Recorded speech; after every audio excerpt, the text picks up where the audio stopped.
ऋषि वशिष्ठ सबसे पुराने और पूजनीय वैदिक ऋषियों या संतों में से एक हैं और सप्तऋषियों 7 महान ऋषियों में से एक हैं। वशिष्ठ को ऋग्वेद के मंडल 7 के मुख्य लेखक के रूप में श्रेय दिया जाता है। वशिष्ठ और उनके परिवार का उल्लेख ऋग्वेदिक श्लोक, अन्य ऋग्वेदिक मंडलों और कई वैदिक ग्रंथों में किया गया है। उनके विचार प्रभावशाली रहे हैं और उन्हें आदि शंकराचार्य द्वारा हिंदू दर्शन के वेदांत स्कूल का पहला ऋषि कहा गया था। योग वशिष्ठ, वशिष्ठ संहिता, साथ ही अग्नि पुराण और विष्णु पुराण के कुछ संस्करणों का श्रेय उन्हें दिया जाता है। वह कई कहानियों का विषय है, जैसे कि उनके पास दिव्य गाय कामधेनु और उसका बच्चा नंदिनी था, जो अपने मालिकों को कुछ भी दे सकता था। वह ऋषि विश्वामित्र के साथ अपने पौराणिक संघर्षों के लिए हिंदू कहानियों में प्रसिद्ध हैं। रामायण में वह रघुवंश के पारिवारिक पुजारी और राम और उनके भाइयों के शिक्षक थे।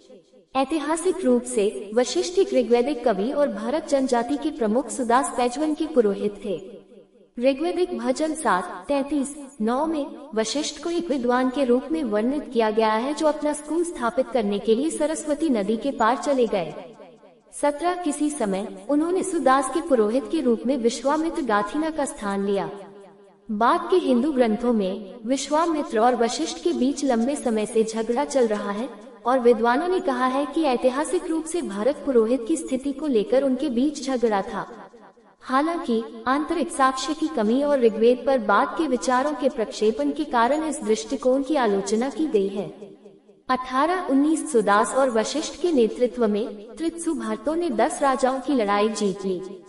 20 सुदास ने रावी नदी पर एक प्राकृतिक बांध को रणनीतिक रूप से तोड़कर पुरु के नेतृत्व वाले गठबंधन के खिलाफ निर्णायक रूप से जीत हासिल की, जिससे अधिकांश प्रतिद्वंद्वी डूब गए। इस जीत का श्रेय भरत के संरक्षक देवता इंद्र की उदारता और रणनीति को दिया जाता है, जिनका आशीर्वाद वशिष्ठ की कविताओं द्वारा सुरक्षित था। 21-22 उनका विवाह अरुंधति से हुआ था और इसलिए उन्हें अरुंधति नाथ भी कहा जाता था, जिसका अर्थ अरुंधति का पति है। 23 बाद में इस क्षेत्र को भारतीय परंपरा में महाभारत के 5 भाइयों पांडवों के साथ ऋषि व्यास का निवास माना जाता है। 24 उन्हें आमतौर पर प्राचीन और मध्ययुगीन हिंदू ग्रंथों में एक ऋषि के रूप में वर्णित किया गया है, जिनके लंबे बाल बड़े करीने से एक बन में बंधे होते हैं, जो दाईं ओर एक गुच्छा दाढ़ी, एक हैंडलबार मूंछ और माथे पर एक तिलक के साथ होता है। दीघा निकाय जैसे बौद्ध पाली विहित ग्रंथों में तेविज्जा सुत्त बुद्ध और उनके समय के वैदिक विद्वानों के बीच चर्चा का वर्णन करता है। बुद्ध ने 10 ऋषियों का नाम लिया, उन्हें प्रारंभिक ऋषि कहा और प्राचीन छंदों के निर्माता कहा, जिन्हें उनके युग में संग्रहित और गाया गया था। और उन 10 ऋषियों में वशिष्ठ संस्कृत में वशिष्ठ की पाली वर्तनी वशिष्ठ ऋग्वेद की 7वीं पुस्तक के लेखक है। 5 इसकी पारिवारिक पुस्तकों में से एक और हिंदू धर्म के वैदिक ग्रंथों में भजनों की सबसे पुरानी परत में से एक है। 28 वशिष्ठ द्वारा रचित भजन अग्नि, इंद्र और अन्य देवताओं को समर्पित हैं, लेकिन आर्यन दांडेकर के अनुसार अनय कुमार गुप्ता द्वारा संपादित एक पुस्तक में ये भजन 4 इंद्र वरुण भजनों के लिए विशेष रूप से महत्वपूर्ण हैं। इनमें कट्टरता के सभी विचारों को पार करने का एक अंतर्निहित संदेश है, जो प्रत्येक से विवादित विचारों को त्याग कर और दोनों में पूरक आध्यात्मिक कोर ढूंढकर 2 प्रतिद्वंद्वी धार्मिक विचारों के बीच आपसी समन्वय और सद्भाव के यथार्थवादी दृष्टिकोण का सुझाव देता है। 28 ये भजन 2 देवताओं इंद्र और वरुण को समान रूप से महान घोषित करते हैं।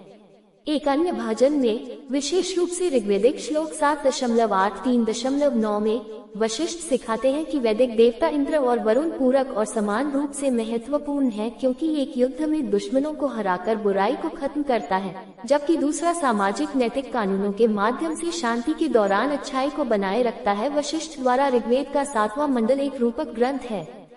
30 वशिष्ठ हिंदू ग्रंथों में एक चरित्र के रूप में अपने इतिहास के माध्यम से फिर से प्रकट होते हैं, जो परस्पर विरोधी या विरोधी विचारधाराओं के बीच समझौता